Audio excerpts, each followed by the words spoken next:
कहते हैं मारने वाले से बड़ा बचाने वाला होता है। और जिसने भी मारने की कोशिश की इन गायों को, वो इंसान नहीं है, वो हैवान है। उसने सोच लिया कि इन बेजुबानों को मार करके अपना वो कोई छुपा हुआ मकसद पूरा कर लेगा। उसने सोच लिया था कि इन्हें बचाने वाला कोई नहीं है। उसने यही नहीं देखा कि उस ईश्वर के बंदे यहाँ हैं। हमने अपनी जी जान लगा दी है इन्हें बचाने के लिए। ये सांस ले रही हैं, ये देख करके खुशी मिलती है। ठंड में ठिठुर रही हैं अभी। इनके लिए जो घर हमने बनाया है वो इतना पुख्ता तो नहीं, आप ये मेरे पीछे देख सकते हैं। और कोशिश ये है कि इनका एक आसरा हो और जहाँ पे ये महफूज रह सके।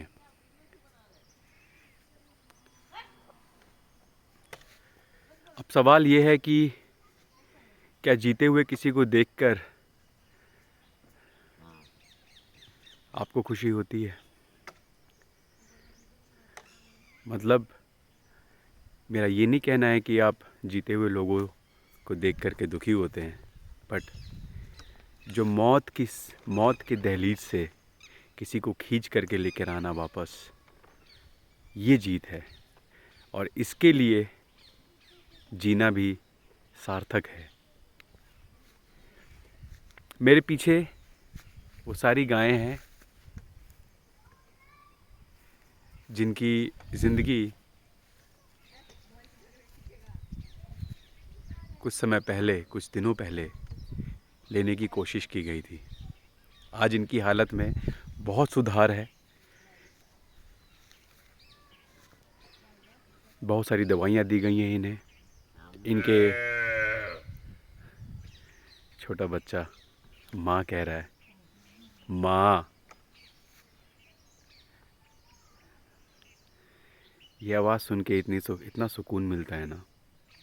मेरे ख्याल से इंसान के बाद शायद गौ माता ही है, गाय ही है जो इतने प्यार से माँ शब्द का उच्चारण करती है। मेरा दिल पसीज जाता है, आंखें नम हो जाती है। अच्छा, यकीन मानिए कि मैं ये किसी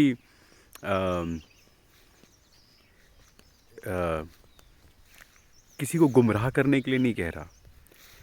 जो सच है वो ये है कि जीवन अनमोल है। किसी को जीवन प्रदान करना, ये कोशिश होनी चाहिए। किसी का जीवन ले लेना, ये सिर्फ शैतान आदमी कर सकता है, हैवान कर सकता है, जिसकी आत्मा मर चुकी है वो कर सकता है। तो गौ माता को सिर्फ यूं ही माँ नहीं कहते हैं। क्या मिठास है माँ। ज़रा दिल से आवाज़ निकाल करके आप भी कहिएगा, माँ। यकीन मानिए बहुत सुकून मिल रहा है मुझे। मैंने जो कमाया वो इनके पीछे लगा करके मुझे बहुत सुकून मिल रहा है। इनकी जान बचा करके मुझे ऐसा लग रहा है कि मैंने चारों धाम कर लिए हो। ये महसूस हो रहा है कि सत्य पर किसी का वश नहीं। सत्य अटूट है। जिस तरह सूर्य को प्रमाण देने की आवश्यकता नहीं है कि उसमें तेज है, उसी प्रकार असत्य चाहे कितना भी घनघोर क्यों ना हो, कितना भी असत्य के बादल क्यों ना हो, घना अंधेरा हो, लेकिन असत्य जो है वो ज़्यादा दिन तक नहीं रह सकता, नहीं टिक सकता।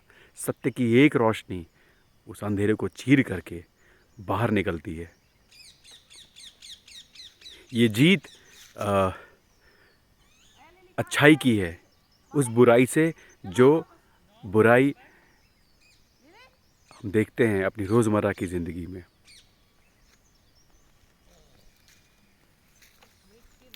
कुछ पैसों की ज़रूरत तो ज़रूर है दोस्तों, लेकिन आपसे नहीं कहूँगा कि आप अपना कमाया हुआ पैसा मुझे दें, लेकिन मैं ये ज़रूर कह सकता हूँ और आपसे याचना कर सकता हूँ कि इन बेजुबानों की ज़िंदगी अभी भी खतरे में है और ये मौत और ज़िंदगी के बीच में झूल रही हैं। एक गाय है जो कि प्रेग्नेंट अवस्था में है, जिसका बच्चा मर सकता है और वो खुद भी मर सकती है। और बाकियों का यही कहूँगा कि कुछ 20-25 दिन की और ट्रीटमेंट इनको ज़रूरी है। इंसान 50-60% जल जाए, आप इमेजिन कर सकते हैं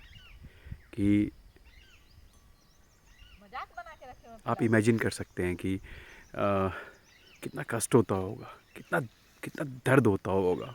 उस दर्द को भी इन्होंने बयां नहीं किया है। आप जानते हैं कि किसी को दर्द हो और वो रो दे तो कहीं ना कहीं दर्द हल्का हो जाता है, इंसान थोड़ा हल्का महसूस करता है। और किसी को दर्द हो वो ना रोए, इंसान जो है वो बिखर जाता है। वो अंदर अंदर बिखरा हुआ होता है, लेकिन वो बता नहीं सकता कि वो कितना बिखरा हुआ है। जीव की बात हो रही है, वो जीव रोया तक नहीं है, गौ माता रोई तक नहीं है।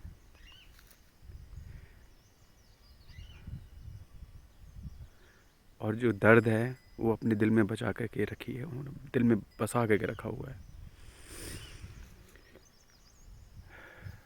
अगर आप कुछ कंट्रीब्यूट कर सकते हैं तो प्लीज़ कीजिए। मैं पेमेंट डिटेल्स जो है आपको डिस्क्रिप्शन में डाल दूँगा। नहीं कर सकते हैं तो भी कोई बंदिश नहीं है दोस्तों। मेरा बस आपसे बात करने का था, आपको यही सूचना देना था कि इनमें सुधार है और इनके घाव भरने को शुरू हो चुके हैं। बस एक गाय की ज़िंदगी अभी झूल रही है, जो कुछ ज़्यादा ही परेशान है अभी, क्योंकि वो प्रेग्नेंट है। बाकी को हम बचाने का पूरा प्रयास में लगे हुए हैं और उम्मीद है कि वो सब बच जाएंगे। छोटे बच्चे थे, 3 बच्चे, 2 बाछी और 1 बछिया, 2 बाछी और 1 बाछा, वो भी, उनमें भी सुधार है काफ़ी। उन मासूमों की भी कोई, इनमें से किसी की कोई गलती नहीं थी, किसी की कोई गलती नहीं थी। मेरे पीछे एक गाय है जो अभी खाना खा रही है, आप देख पा रहे होंगे। तो दोस्तों, अगर आपसे कुछ हो पाए, कुछ बन पाए तो ज़रूर कीजिए, नहीं तो दुआ कीजिए कि हमें हिम्मत मिले और हम और लोगों तक रीच आउट करके जो भी सहायता हमें मिलती है उस सहायता से हम इन बेजुबानों की जान को बचाने में सफल रहे। जय हिंद, जय भारत, जय गौ माता। दुआ में याद रखिएगा।